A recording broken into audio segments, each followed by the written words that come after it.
kita mesti jelas kita ini ada di kubu yang mana. Karena kita ini menghadapi peperangan gitu. Kalau kita ada di kubunya Tuhan, jelas musuh kita adalah iblis. Tapi kalau kita enggak ada di kubunya Tuhan, jangan-jangan enggak ada tetangga lain, ya itulah di rumah sebelah.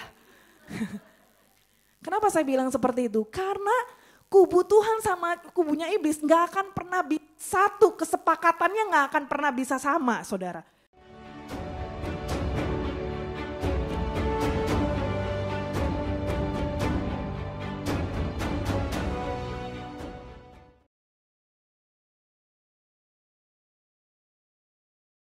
Ya, puji Tuhan. Shalom semuanya. Shalom everyone. Ya, haleluya. Inilah kita-kita ya yang siap untuk jadi berkat untuk everyone ya. Saudara, kalau kita lihat keadaan dunia ya hari-hari ini, saudara ngikutin berita gak sih atau cuman ngikutin menu aja? Besok mesti masak apa gitu ya. Cari menu-menu di YouTube gitu ya. Saudara, saya ingin kita semua coba membuka wawasan kita, pandangan kita lebih lagi saudara. Bukan hanya cuman kepada kehidupan kita yang hari-hari, tapi coba kalau kita lihat berita aja saudara, kita tahu hari-hari ini perang di mana-mana ya. Ya kan?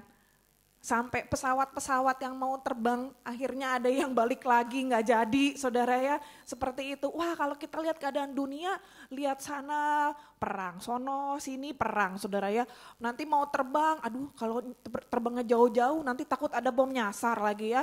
Oh, pikiran negatifnya bisa macam-macam saudara ya kalau kita mikir begitu. Tapi kita mesti sadar saudara bahwa yang namanya perang itu bukan cuma di sono-sono yang lagi gencatan senjata, yang lagi pakai bom secara fisik saudara. Tapi peperangan itu terjadi di mana-mana, termasuk di dalam hidup kita juga. Ya, karena saudara peperangan ini bukan hanya di secara fisik, tapi peperangan itu terjadi juga secara roh saudara. Ya, waktu di doa menara doa, bukan menara doa apa ya, doa pengerja ya, doa pengerja Rayon 3 kemarin, bulan ini saudara ya, pesan Tuhan itu enggak panjang-panjang. Baru kali ini Gembala Rayon kita Pak Peter saudara ya, sharing itu enggak panjang lebar tinggi dan dalam. Biasanya kita dapat paket komplit, dari Pak Peter dapat, dari Bu Christine juga dapat. Kali ini kita cuman dapat kesaksian, tapi itu juga bukan cuman ya, kesaksiannya sangat memberkati ya buat kita-kita yang ngikutin saudara. Saya kasih bocoran sedikit saudara ya. Jadi di situ cuma ada kesaksian bagaimana anak-anak PAUD saudara ya. PAUD itu apa? Apa? Iya, PAUD itu apa? Bukannya anaknya si PAUD maksudnya ya. Pendidikan anak usia dini. Iya, saya juga baru tahu belakangan ini saudara. Oh, ternyata PAUD itu istilah atau singkatan dari itu ternyata ya. Anak-anak masih kecil, masih umur 2 tahun, 3 tahun gitu ya. Mereka itu udah diajar untuk doa nyembah Tuhan. Bahkan mereka bisa lakukan doa keliling. Dan itu tuh luar biasa banget saudara ya. Kita agak sirik kita di sini ya. Karena di sini kita gak punya anak sekolah minggu ya saudara ya. Anak-anak kecilnya udah pada habis saudara ya. Udah pada pulang ke Indonesia. Nah, jadi kita lihat di sana itu saudara ya, anak-anak kecil dididik untuk sungguh-sungguh takut akan Tuhan. Anak kecil udah pada berdoa, berbahasa roh. Mereka bisa bahkan dikatakan waktu lagi main aja bisa bahasa roh dulu gitu ya. Terus lanjut main lagi gitu. Anak-anak bisa dididik seperti itu saudara. Nah saudaraku, waktu di doa pengerja itu saudara, Pak Peter itu terakhirnya cuma ngomong, Tuhan tuntun untuk enggak banyak bicara. Ya, dan itu juga yang saya lagi rasain hari-hari ini. Tuhan memang lagi ngajar aku secara pribadi enggak banyak bicara, lebih baik banyak bekerja daripada banyak bicara saudara ya. Karena di mana banyak bicara pasti lebih banyak kesalahan yang akan kita buat. Nah, dan di situ Pak Peter sampaikan, hari-hari ini Tuhan ingatkan bahwa peperangan rohani itu makin dahsyat.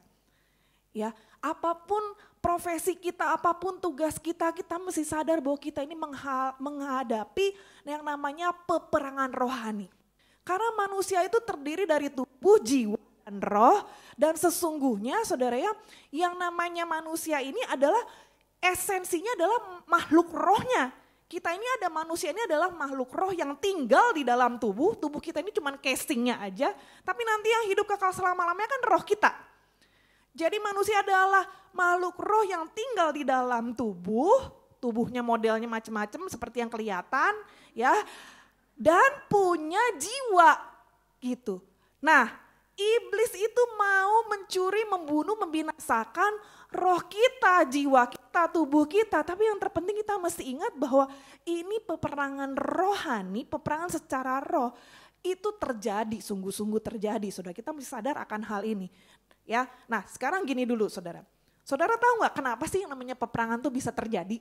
Penyebabnya kira-kira apa nih? Akarnya yang membuat terjadinya ada peperangan. Perselisihan. Apalagi? Iri hati. Ingin menduduki. Iya betul. Dan kalau boleh saya simpulkan satu kata saja. Peperangan apapun bentuknya. Entah secara spirit, secara tubuh, secara rumah tangga dan lain-lain saudara ya. Kenapa bisa terjadi? Peperangan itu terjadi intinya adalah karena adanya ketidaksepakatan. Itu satu kata ya, disambung. Iya benar kan awalannya ke belakangnya an, ketidaksepakatan. Pada saat kita nggak sepakat, itu bisa terjadi peperangan saudara. Udah beda kubu. Ya, udah beda kubu. Kalau kita nggak sepakat satu dengan yang lainnya, disitulah itu sebetulnya kita udah VS tuh, udah melawan.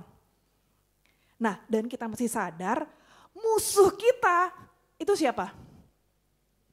Musuh kita itu bukan yang kelihatan di depan mata kalian, majikan kalian, mertua gitu ya. Majikan ini kalau lagi kumat, haleluya, puji Tuhan gitu ya. Terus kita musuhin, wah kita doanya peranginnya majikan. Bukan saudara ya. Musuh kita tuh ada 3 musuh saudara. Musuh kita yang terutama, nomor 1 adalah kita buka dulu ayatnya, Efesus 6 ayat 12. Efesus 6 ayat yang ke-12 kita baca sama-sama. 1, 2, 3. Karena perjuangan kita bukanlah melawan darah dan daging, tetapi melawan pemerintah-pemerintah, melawan penguasa-penguasa, melawan penghulu-penghulu dunia yang gelap ini, melawan roh-roh jahat di udara. Jadi musuh kita yang paling utama tuh nomor 1 apa?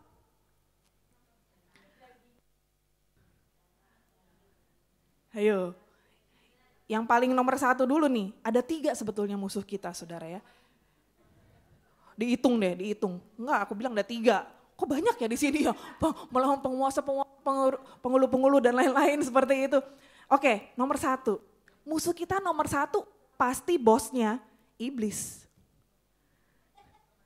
Kita krunya siapa? Kita grupnya mana nih? Grupnya Tuhan atau hantu? Di dunia ini cuma ada 2 kubu secara roh. Kalau enggak grupnya Tuhan ya hantu gitu.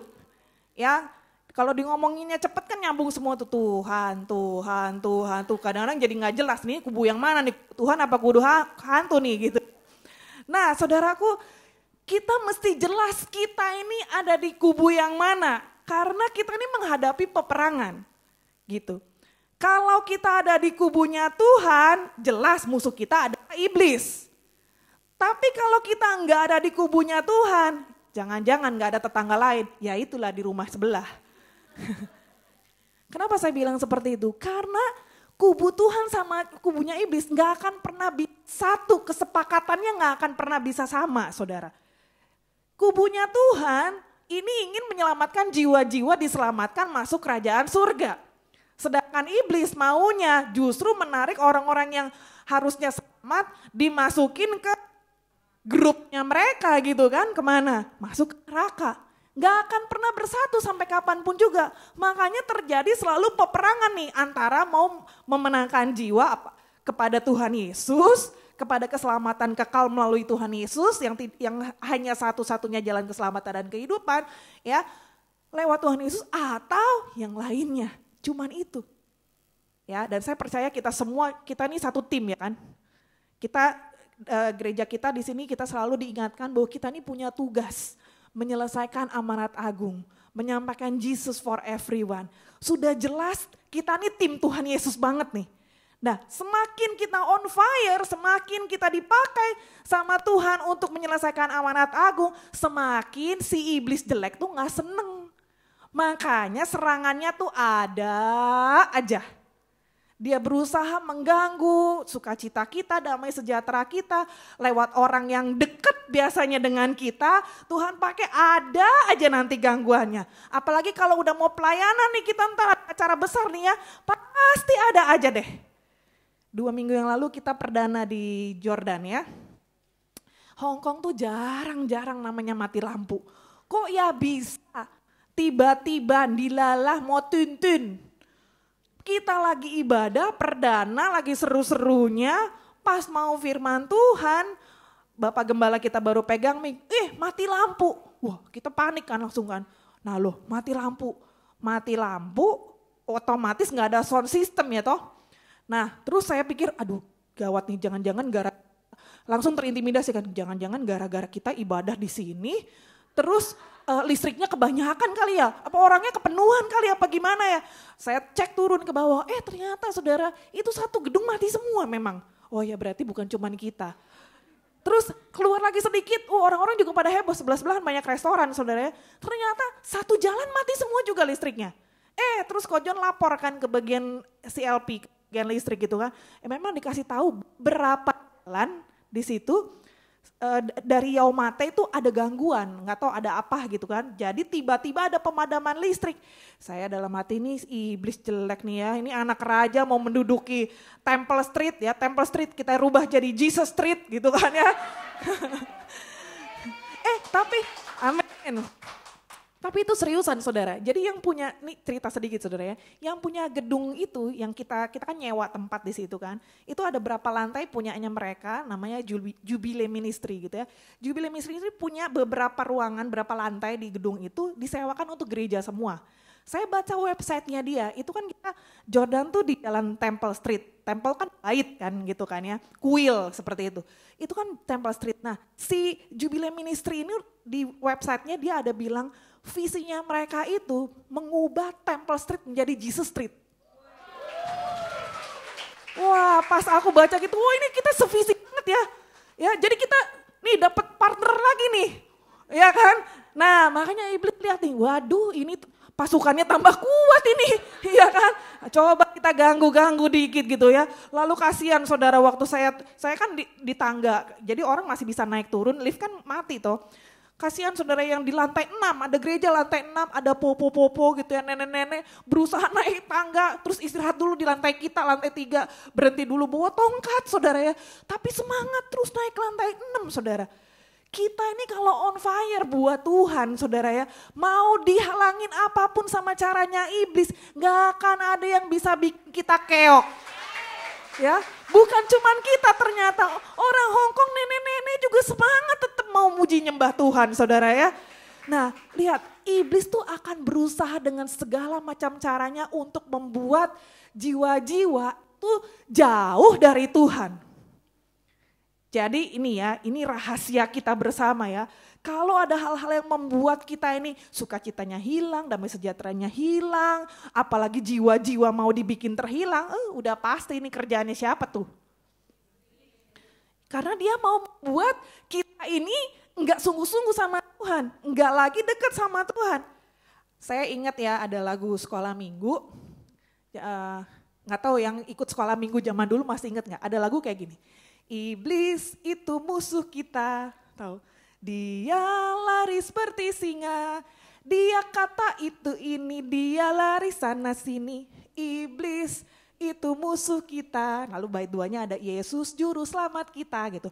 Nah jadi kita harus bisa mengidentifikasi, jelas-jelas kita ini gak boleh perenan, ya, gak boleh berteman sama hal-hal yang akan membuat kita nih jauh dari Tuhan. Nah ini nih banyak nih, peritilannya bakalan banyak nih. Kedagingan kita, keduniawian kita yang adalah salah satu juga dari musuh kita. Nomor 1 memang musuh kita, iblis. Nomor 2 musuh kita, ya.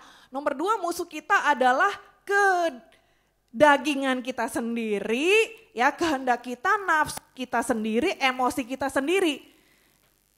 Jadi yang pertama musuh kita iblis, yang kedua musuh kita diri sendiri, dan yang ketiga baru keduniawian yang ada di luar ini. Dan iblis bisa pakai keduniawian, iblis bisa pakai masuk pada kejiwaan kita, emosi kita untuk membuat yaitu misinya dia. Membuat jiwa-jiwa itu akhirnya gak diselamatkan atau jiwa-jiwa itu jadi jauh dari Tuhan.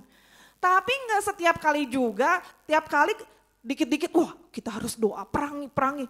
Ulah kalau masalahnya nih, misalkan masalahnya, aduh aku ini kenapa ya baru makan, sekarang kok pengen makan lagi. Ini emang iblis nih bikin lapar melulu. Terus ditengking-tengking iblisnya, itu bukan iblis, itu mah kedagingan kita sendiri. Itu rakus namanya, gak ada penguasaan diri ya. Ya, kita di salah satu ibadah saudara ada seni gitu kan. Lucu kalau dengerin mereka lagi cool gitu ya. Dikit-dikit tuh kalau kesaksian gitu, misalnya lagi ribut sama suaminya gitu. Ini iblis ini masuk ini, bikin suamiku gini. Ya iya memang kadang-kadang bisa juga. Tapi gak semua masalah itu ya dedengkotnya si iblis mulu. Mungkin kalau jadi si iblis juga dia kesel ya. Dikit-dikit gua. Padahal lu yang gak bisa penguasaan diri gitu ya. Oh padahal lu yang memang tukang marah, lu yang suka gimana. Gua lagi yang disalahin gitu ya. Aduh kalau jadi iblis gue frustasi kali ya saudara ya. Nah oke, sekarang kita mau belajar hari ini. Kalau kita jelas saudara ya, ini yang pekerjaan iblis tuh yang mana? Jelas membuat kita jauh dari Tuhan. Ya, kalau Tuhan itu membuat kita dekat. Pokoknya kebalikan dah selalu ya. Kalau kubunya Tuhan membuat kita hidupnya tambah kudus. Kalau iblis kudis kan gitu ya, jelas ya. Untuk Tuhan kan kita kan hatinya damai sejahtera. Kalau di kubu yang sebelah bisa gelisah ya kan, nggak ada ketenangan, seperti itu takut ya. Makanya kita di dalam Tuhan kita sukacita, ada damai sejahtera. Nah sekarang kuncinya supaya kita menang di dalam peperangan rohani ini saudara ya. Kita belajar, kita buka Yakobus pasal yang keempat ayat yang ke-7. Nah ini kunci nih saudara ya. Kunci utama untuk kita ini menang di dalam peperangan. Baca sama-sama, 1, 2, 3. Karena itu tunduklah kepada Allah dan lawanlah iblis. Maka ia akan lari daripadamu. Nah jadi kuncinya di sini supaya kita menang, kita harus tunduk. Bukan tanduk ya, jangan salah baca, itu U ya. Tunduk kepada Allah, lalu kita lawan iblis. Pak Peter juga kemarin disampaikan, dalam menghadapi peperangan rohani ini kita harus lawan balik. Ya, jangan mau kita ini diintimidasi pikiran yang macam-macam saudara ya. Tapi kita mau tunduk kepada Allah dan kita perlu melawan iblis. Ya, jangan kompromi. Nah, untuk kita ini bisa tunduk, artinya tunduk kepada Allah ya. Tunduk kepada Allah itu artinya apa? Artinya kita melakukan segala perintahnya Tuhan. Kalau beneran nih ada di kubunya Tuhan, pasti kita akan melakukan apa yang Tuhan perintahkan. Enggak dipilih-pilih. Oh kalau yang ini sih aku cocok nih. Tapi kalau yang soal gelap dan terang tidak bisa bersatu ini kayaknya enggak cocok nih. Zaman now mah bisa kompromi lah. Ada enggak ayatnya begitu? Gak ada saudara. Ya. Nah jadi kalau kita mau menang, jangan buka celah. No discount. Firman Tuhan bilangnya apa? Ikutin sepenuhnya, melakukan segala perintahnya Tuhan, ya. Dan yang namanya kita bisa melakukan perintah Tuhan itu hanya kalau kita ini benar-benar mengasihi Tuhan. Kalau kita nggak mengasihi seseorang, mau disuruh apapun saudara ya, malah kadang-kadang kita suka sengajain. Disuruh A, sengaja aja kerjanya B, biar dia kesel. Ya kan, kalau kita nggak sayang, kita nggak seneng, kita malah akan sengaja-sengaja disuruh ini, malah kebalikannya. Disuruh jangan, malah iya, gitu kan ya. Nah jadi coba kita buka dulu Yohanes 14 coba.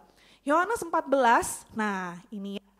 Yohanes 14 ayat yang 21 dibilang barang siapa memegang perintahku dan melakukannya, dialah yang mengasihi aku. Berapa banyak yang mengasihi Tuhan ayo di tempat ini? Benar, udah melakukan perintahnya Tuhan. Hamai Chanka. Jangan haya-haya aja gitu ya. Tapi buktikan ya. Ayat yang ke-23 coba. Ayat yang ke-23 sekarang. Nah, sekali lagi masih di situ-situ juga. Tuhan Yesus ngomong lagi sekali lagi. Jika seorang mengasihi aku, ayo baca sama. Ini Tuhan Yesus yang ngomong ya. Tuhan Yesus bilang apa? Jika seorang mengasihi aku, ia akan menuruti firman-Ku dan Bapa-Ku akan mengasihi dia dan kami akan datang kepadanya dan diam bersama-sama dengan dia. Nah, jadi kuncinya tuh gak ada yang lain saudara. Gimana kita bisa mengasihi Tuhan, bagaimana kita bisa melakukan perintah Tuhan, yaitu kalau kita mengasihi. Lebih komplit lagi ayat ke-24 coba. Nah, sekarang ini kebalikannya nih. Barang siapa tidak mengasihi aku, ia tidak menuruti firman-Ku. Jelas gak? Ini tuh ayat jelas banget loh. Artinya kalau kita nggak ngikutin firman-Nya Tuhan, artinya nggak mengasihi Tuhan. Kalau kamu nggak nurut, artinya kamu nggak mengasihi, gitu kan gampangnya. Nah, lalu nanti kita akan kembali lagi ke Efesus ya. Tadi kan ayat pertama kita Efesus pasal yang ke-6. Efesus pasal yang ke-6, mulai ayat 10 sampai 20 itu bicara tentang perlengkapan rohani, tentang peperangan. Kita bukan melawan darah dan daging yang tadi kita baca itu, lalu di bawahnya ada tentang selengkap senjata Allah. Ini tentang peperangan lah intinya, mulai dari ayat 10 ke bawah. Lalu waktu saya pelajari ini saudara, saya lihat perikop atas, biasanya itu kan satu kelompok ya, maksudnya kita kalau baca firman Tuhan tuh gak bisa cuman sauplit gitu kan, kita pengen ayat ini ya udah kita bacanya ini aja. Tapi coba kita lihat lebih luas lagi. Kalau kita lihat dari ayat yang pertama sampai ayat yang ke-9, perikopnya itu judulnya itu tentang taat dan kasih kalau di Alkitab atau Altab kalian gitu ya. Di sini mah gak ada judulnya ya kalau yang di komputer. Tapi kalau di Bible kita, di Alkitab kita saudara, itu ada judul perikopnya taat dan kasih. Dan isinya Efesus pasal yang ke-6 itu ayat 1 sampai ayat yang ke-9 itu adalah perintah untuk anak-anak, untuk bapak, dan untuk hamba yang perlu untuk dikerjakan. Lalu saya renungin gini, kenapa ini naruhnya kok sebelahan ya? Maksudnya urutan gitu, lagi ngomongin tentang taat dan kasih, terus bawahnya ngomong tentang kamu harus jadi kuat, kamu harus menang dalam peperangan. Karena peperangannya bukan melawan darah dan daging, lalala gitu kan bawahnya itu. Ini ternyata hubungannya tuh deket banget. Menurut apa yang ku alami juga saudara ya. Peperangan rohani itu bisa masuk tuh lewat orang yang paling deket dengan kita. Sangat-sangat deket, justru makin deket. Makin peperangannya bisa iblis tuh bisa pakai orang yang terdekat dengan kita untuk gangguin kita. Biasanya saya kalau mau khotbah kayak gini saya pengumuman di rumah saudara ya. Iya saudara, supaya lebih berjaga-jaga semuanya gitu ya. Aku mau khotbah nih ntar 2 kali gitu kan ya. Jaga hati ya semuanya saudara-saudara ya. Supaya apa? Kita lebih bersiap-siap gitu. Makanya saudara kami ini perlu didukung doa lebih kenceng lagi saudara ya. Karena iblis tahu makin kita dipakai sama Tuhan, makin iblis gak seneng. Kalau hidup kita tenang-tenang aja berarti lu gak diperhitungkan sama iblis. Jangan-jangan friend. Ya kan? Makanya gak diganggu-ganggu saudara ya. Alah ini mah gak usah diapa-apain udah ini mah gak membahayakan gitu kan ya. Tapi semakin kita on fire, semakin kita dipakai sama Tuhan luar biasa. Peperangannya saudara, haleluya gitu ya. Ntar tiba-tiba bisa ada aja, kalian paling sering deh. Majikan yang biasanya baik gitu. Lah tiba-tiba kok tanduk bisa pada keluar gitu ya. Ini orang lagi mau sharing nih nanti di cool gitu kan ya. Ini mau doa peperangan nih, udah perang duluan di rumah gitu kan. Ini salah, itu salah, ini kurang bersih, ini kurang enak, ini keasinan, ini kemanisan gitu ya. Ada aja, nah itu kita siap-siap saudara ya. Kita tahu kalau ini terjadi saudara ya, apa penyebabnya? Iblis nih mau gangguin kita nih ya. Jangan kepancing saudara, kita mesti ngerti, ini peperangan gue mesti menang. Caranya apa? Tunduk kepada Allah. Tunduk kepada Allah tuh apa? Dijabarin lagi, aduh gue lagi ngadepin majikan nih. Nasihat untuk para hamba apa tuh? Di Efesus itu ada, di Kolose juga ada. Hamba itu harus taat, takut dan gentar melayani majikannya, melayani atasan kita dengan tulus hati. Jadi kalau kita tetap melakukan ketaatan kita kepada firman Tuhan karena kita mengasihi Dia, walaupun kenyataannya kita susah untuk melakukannya, di situ saya percaya kemenangan tuh jadi bagian kita kalau kita tetap melakukan. Jangan buka celah dengan kita pakai kedagingan kita sendiri, kita lawan.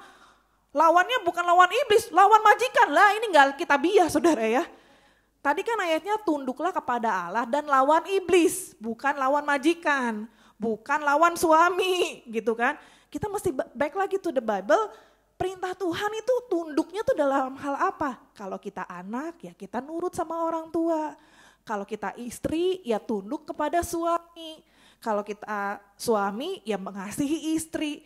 Masing-masing punya bagiannya sendiri-sendiri, ketaatan yang seperti apa. Dan kita perlu lakukan itu supaya kita enggak buka celah. Haleluya, amin. Nah, jadi saudaraku, menghadapi musuh kita ini, tadi kita udah jelas ya, menghadapi musuh kita, menghadapi iblis. Menghadapi iblis itu kita perlu melawan dan perlu juga nanti saudara baca sendiri, waktunya gak cukup saudara ya. Baca sendiri di Efesus pasal yang ke-6 bagian bawahnya senjata yang kita perlu pakai. Selengkap senjata Allah. Jadi namanya perang tuh gak bisa cuman pakai baju dasteran saudara ya. Gak pakai senjata, pede-pede, gak apa-apa kan Tuhan bersamaku gitu ya. Tapi kita perlu bawa selengkap senjata Allah. Nanti saudara baca deh di selengkap senjata Allah itu ya. Aku gak bahas di situ. Tapi untuk melawan iblis kita perlu lawan tunduk kepada Allah. Kita lawan iblis pakai selengkap senjata Allah. Untuk menghadapi musuh yang kedua, musuh diri sendiri ini, kedagingan kita baca sekarang Kolose 3 ayat yang ke-8. Kolose 3 ayat yang ke-8, nah ini sekarang untuk menghadapi musuh yang kedua ya, yaitu diri sendiri nih. Harus apa? Sekarang kalau untuk menghadapi diri sendiri, itu harus kita yang bertindak. Tetapi sekarang apa? Buanglah semuanya ini. Nah ini kan semua nih adanya di kita nih, marah, geram, jahat, fitnah, kata-kata kotor. Dilanjutin lagi coba, macam-macam kan. Nah ini semuanya, ini gak berkenan sama Tuhan, sumbernya dari mana? Dari diri kita sendiri dan firman Tuhan bilang suruh diapain? Suruh dipelihara gitu. Suruh dibuang, siapa yang harus membuang? Ya diri sendiri yang harus membuangnya. Kalau musuhnya itu di diri kita sendiri loh ya. Nah buang itu. Nah lalu untuk kita menghadapi sekarang daya tarik dunia. Kolose 3 ayat yang ke-5. Yang ke-5 sekarang. Nah kalau menghadapi yang dunia kuncinya apa? Yang ayat yang ke-5. Matikan. Nah ini segala sesuatu yang duniawi nih. Ya kan ini dicatat nih, semua yang duniawi, kenajisan, hawa nafsu, ini kan godaan-godaan yang dari luar kalau yang ini. Hal-hal yang duniawi, ya banyak godaan-godaan untuk apa? Wah kalau ikutan judol bisa cepet kaya nih kayaknya nih. Tahu judul ya? Di online, di mana-mana yang namanya judi gak akan ada yang bisa cepet kaya gara-gara judi. Kayaknya cepet, amblesnya ya cepet juga. Karena itu mah cuman pancingannya iblis doang. Kalau ada bertobat kau ya. Nah, jadi saudara untuk menghadapi hal-hal yang dunia ya. Apa yang harus kita lakukan? Matikan. Kita gak bisa kontrol yang di luar. Tapi kita lebih bisa kontrol yang ada di diri kita sendiri. Selama kita ini masih hidup dan bernafas saudara ya.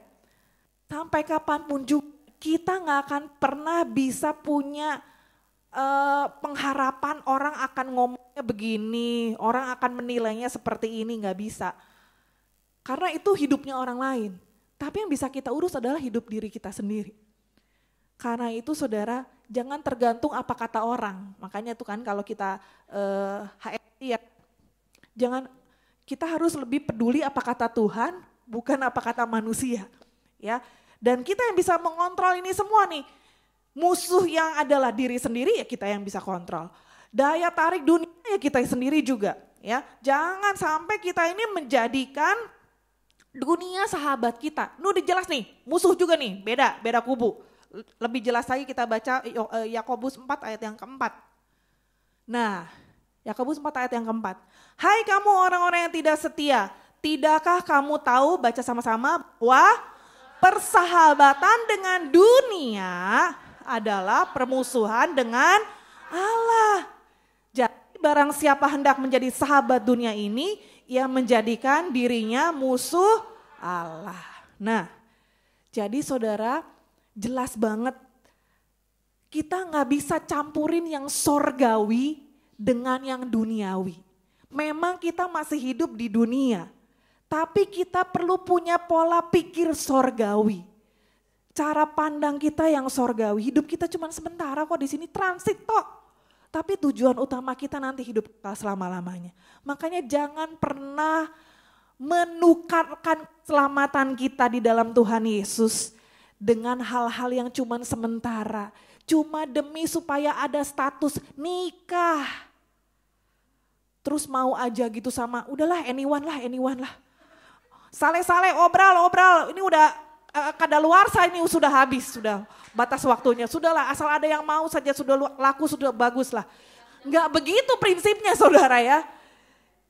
Kalau kita mau pasangan hidup, berdoa sama Tuhan. Minta yang sepadan. Amin. Sepadan udah jelas harus seiman. Ya, seroh. Wah itu nanti peritilannya banyak lagi tuh. Tapi kalau udah beda kubu, sudah nggak usah dipertimbangkan lagi lah. Boleh jadi friend, tapi nggak buat teman hidup seumur hidup selama-lamanya. Haleluya.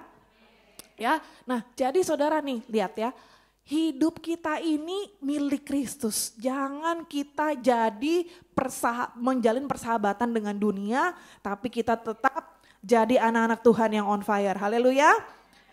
Nah saudara, pas lagi nyiapin ini ya, kok aku jadi keingetan masa laluku gitu. Masa lalu cie, masa lalu. Iya loh, aku tuh inget ya, zaman-zaman dulu aku masih belasan malah itu ya, masih belasan tahun. Lebih muda dari Levi sekarang. Aku tuh pernah pacaran saudara ya. Lah iyalah, emang ada yang nggak pernah pacaran? Oh ada, nggak pernah. Oh bagus banget Indri. Iya biar satu untuk selamanya gitu kan maksudnya. Nanti tunggu, sabar kairosnya Tuhan akan tiba ya. Ya daripada asal status, gue udah pernah tapi salah gitu kan ya. Ya aku sih berharapnya ya kalau bisa aja. Maunya sih dulu juga gitu, satu untuk selamanya. Tapi yang namanya masih muda gitu ya, masih pengen mencoba-coba gitu kan.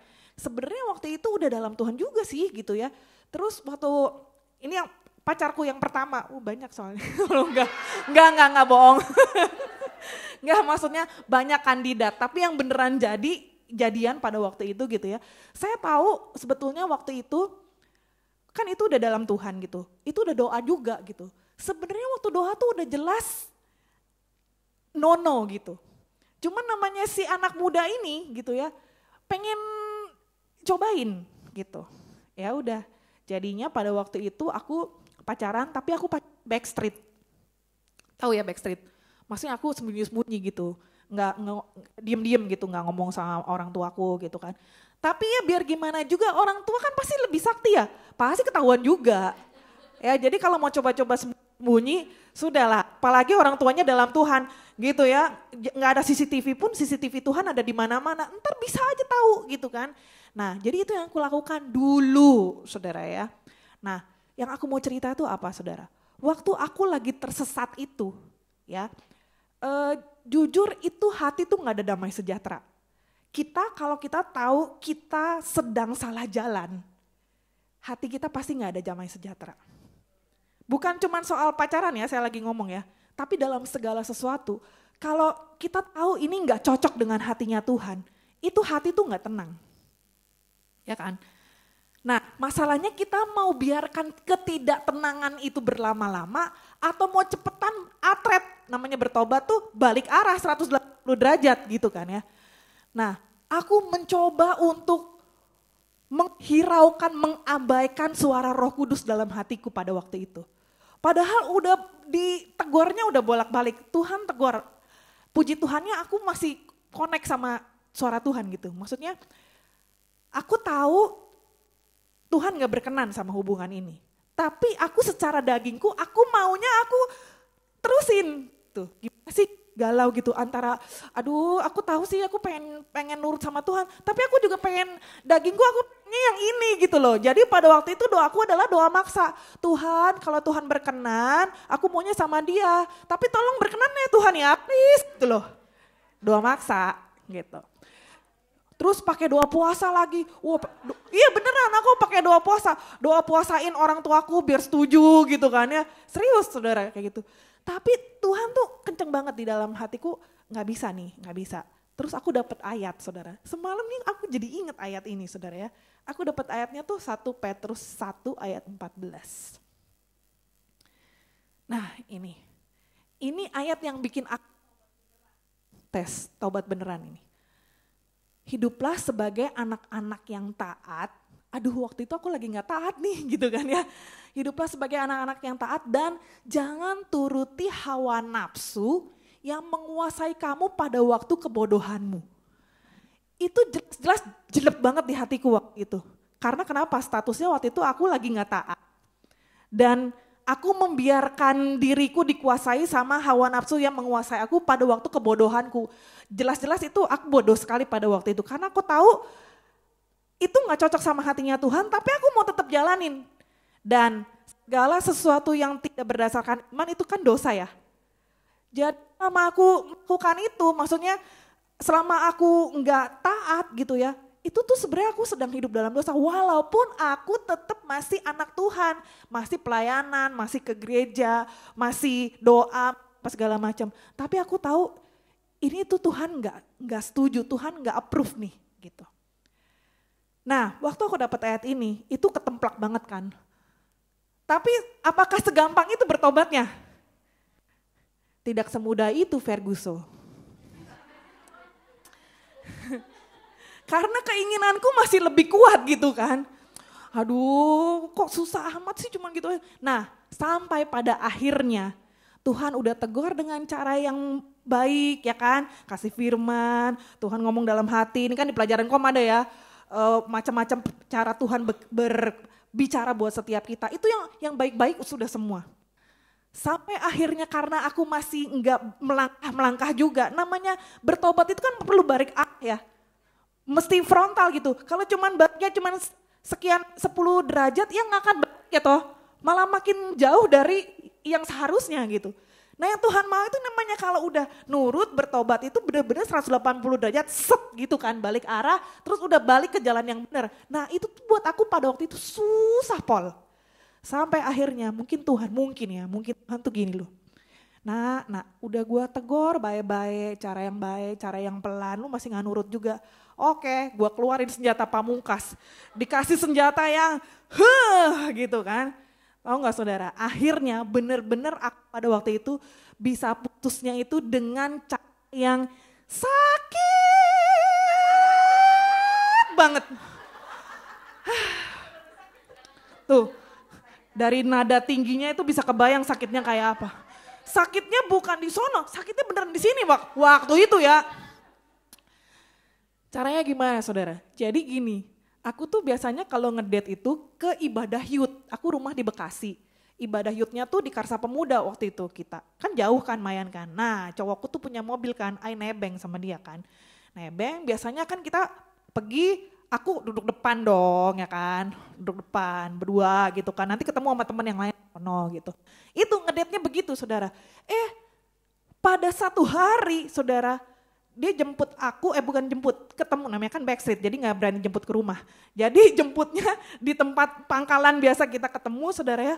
Pas aku mau buka pintu depan, di depan ada orang lain yang duduk di situ. Ada cewek lain, saudara. Dan ternyata mereka berdua pacaran gitu. Tapi jemput aku gitu, sebel gak? Aduh itu rasanya, makanya tadi kan sakit gitu kan. Tapi kan mau ibadah, udah janjian mau ke ibadah youth. Ya udahlah kan jauh kan, gue pergi sendiri nanti susah kan. Ya udah, jadi tetap pergi nih bertiga. Tapi Ai di belakang duduknya. Bayangkan. Ya gimana mau ibadah juga gak tenang dong ya. Kan sebel, ini orang ya minta ampun ya ampun. Dan itu cewek itu adalah aku kenal juga. Jadi dia tuh temen dari best friendku gitu. Ya, iya temen makan temen, sebel banget gak? Nah udah gitu guys. Aku kan ini panas membara dong. Duh kurang asem ini. Wah pokoknya gitu kan. Wih mau ngamuk ini rasanya. Tapi aku tahan sampai dikit lagi mau deket rumah aja lah gitu kan ya. Jauh soalnya. Terus akhirnya saudara terjadilah drama. Dramanya apa? Pas di lampu merah. Ini udah pulang nih ya. OTW pulang. Mau nganterin nih ceritanya kan. Kita gak ada yang ngomong sepanjang jalan. Gak ada yang ngomong. Sepi krik gitu. Pokoknya ya awkward banget lah, aneh banget kan suasananya ya kan. Nah terus aku pas udah hampir ya tinggal naik mikrolet sekali lagi udah nyampe lah ke rumahku gitu kan ya. Pas lagi lampu merah akhirnya aku buka pintu, aku turun saudara. Aku turun sambil marah-marah gitu kan. Sambil kesel lah, enggak, bukannya marah-marah. Aku gak bisa yang model marah-marah gimana. Tapi aku keluar sambil kesel gitu, terus aku banting pintunya, buak gitu. Terus aku jalan, terus udah kayak drakor, udah kayak mau di Uber gitu kan. Tapi kan dia lagi nyetir kan, akhirnya udah aku pulang. Tapi itu bener-bener satu titik yang bikin aku akhirnya beneran bisa putus. Tapi kan bayar harganya loh.